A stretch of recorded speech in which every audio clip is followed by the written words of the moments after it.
Kenapa sih pengguna pinjol akan cenderung balik lagi pakai pinjol?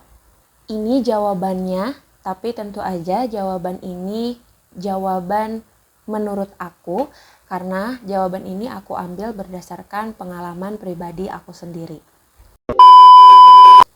Pertama-tama aku infokan dulu ke kalian kalau aku ini pengguna pinjol dan pay later bukan cuman kayak sekali dua kali aja, tetapi berulang-ulang kali.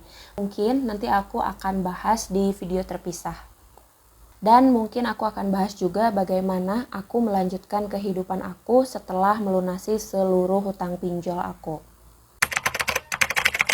Total hutang pinjolku yang pertama kali itu kurang lebih mencapai angka 38 juta. Kemudian di titik ini tuh aku sudah merasa menyerah dengan hutang yang sebanyak itu, sementara pemasukan aku hanya mengandalkan gaji bulanan aja. Karena udah mulai merasa tertekan, akhirnya aku nyari bantuan ke sana kemari. Pada akhirnya dapat bantuan dan pada waktu itu aku dapat dana talangan sebesar Rp34.100.000. Nah, berikut ini aku sebutkan 3 poin penting yang tidak aku lakukan pada saat aku mengambil keputusan. Kesalahan pertama aku yaitu harusnya dari awal aku tidak pernah mengambil pinjol dan tidak pernah menggunakan pay later tanpa mengetahui resiko penggunaannya. Lalu kesalahan kedua yang aku lakukan, pada saat aku meminta bantuan, seharusnya aku tuh sudah mencatat semua total hutang, semua pemasukan, dan semua pengeluaran biaya hidup aku. Untuk apa? Jadi kalau kita sudah mencatat semuanya, kita akan tahu berapa kemampuan kita untuk mengembalikan dana talangan yang tadi sudah aku dapatkan. Nah, aku tidak melakukan itu.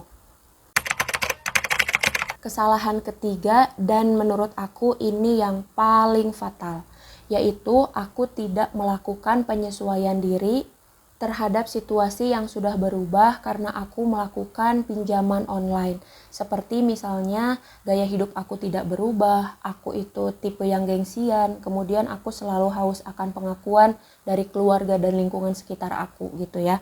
Jadi inti poin ketiga ini tentang perilaku aku, tentang mindset aku. Jadi ini nih singkatnya tuh tentang mentalitasku sendiri. Jujur aja, pada saat pertama kali aku kelilit pinjol puluhan juta, aku tuh tidak langsung berpikir, ada apa ya dengan diriku? Kenapa ya sama perilaku aku? Aku tuh gak mikir seperti itu. Bahkan aku tuh cenderung serampangan aja ambil keputusan. Dan pada waktu itu yang ada di pikiranku tuh cuman gimana caranya aku bisa ngelunasi hutang 38 juta dengan semuanya udah mulai jatuh tempo. Jadi solusi yang terpikirkan pada saat itu hanya cari pinjaman lain yang sebetulnya bisa saja lunas dengan pinjaman lain itu, tapi karena aku melakukan kesalahan, semuanya justru malah tambah kacau. Video ini aku buat jadi sangat personal untuk aku, karena selain ini untuk konten, ini juga jadi media pengingat aku, agar aku senantiasa belajar tentang keuangan, tentang mengatur keuangan, juga tentang menabung. Dan yang paling penting, agar video ini jadi pengingat untuk aku bahwa kesombongan, keangkuhan, pengakuan dari orang lain, dan juga gengsi-gengsi aku itu hanya akan membawa aku pada kehancuran yang lebih buruk lagi. Aku harap teman-teman juga dapat mengambil pelajaran dari pengalaman aku ini.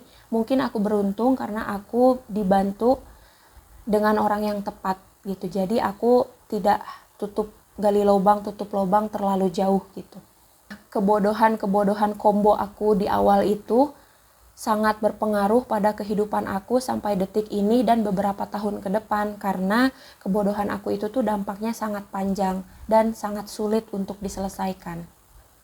Jadi dalam kasus aku, 3 faktor tersebut itulah yang membuat seringkali aku jatuh bangun ke lubang yang sama. Jadi aku sudah selesai pinjol, bahkan setelah dibantu pun aku pinjol lagi gitu, walaupun ada faktor-faktor lainnya.